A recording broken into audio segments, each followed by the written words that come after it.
amaze you with his talents. Without any further ado, please put your hands together for Camden Osborne.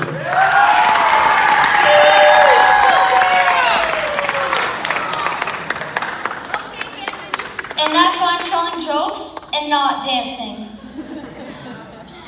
So full disclosure, this is only my second time doing stand-up comedy, and the first time was to a room full of 5th graders. People say I did great, but poop and fart jokes are pretty easy to pull off. This time, I know it'll be harder. But my dad gave me one clear rule, and that is not to offend anyone. You see, the talent show is judged, and I don't want to offend any of the judges. That means I'm not supposed to say anything about politics, religion, or school. Well, that's my entire act. So instead I thought I would be fair and balanced. So I will try to equally offend everyone. So let's get started. I have to say, this church is great. I came here for a service a few weeks ago just to scope out the place, and it was awesome. They had a rock band going, fun music, dancing. The energy was great. But to me, it didn't feel like my church. You see, I'm a Catholic. And I'm not going to say my church is boring and we just go through the motions. But a couple of months ago, my family started going to a different service. And 3 or 4 weeks in, my dad strikes up a conversation with the family next to us and realizes they don't speak a word of English. Then he actually listens to the service and realizes the whole service is in Spanish. Oh well, we still go, but now we sit near the sign language lady. We don't know sign language either, but at least we have something to watch.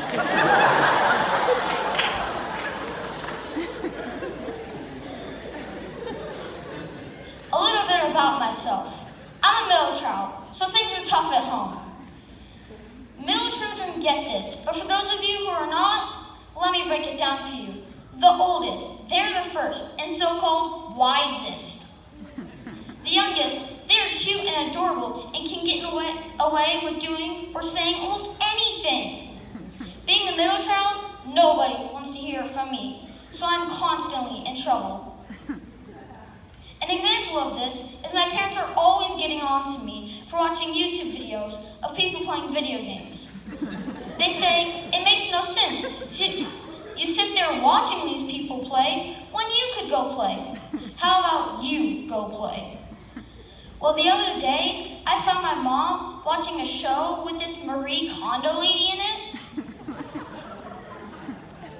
She sits there for 2 hours and watches this lady help people clean their house.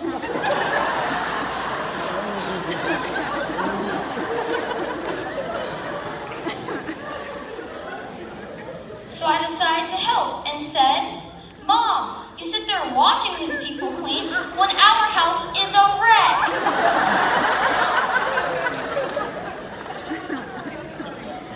How about you go clean?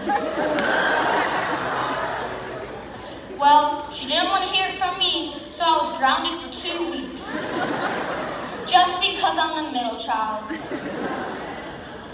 Another example is when my dad was watching a marathon on TV.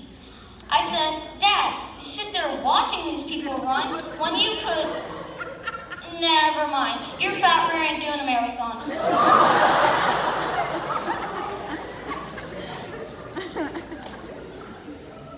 So, this is my first year in middle school, and a lot of things have changed.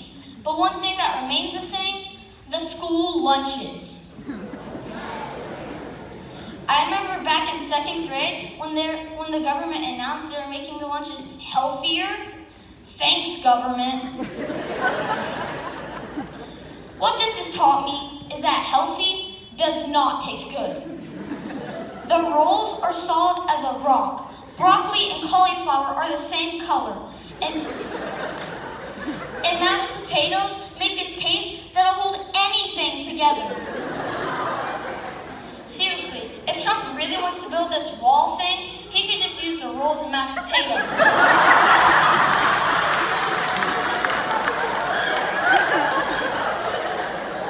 Nobody is getting through that wall.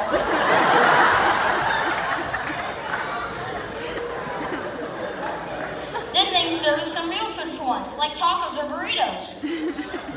Thank you and enjoy the rest of your show. All right. The overall show winner. Please, a loud round of applause for Camden.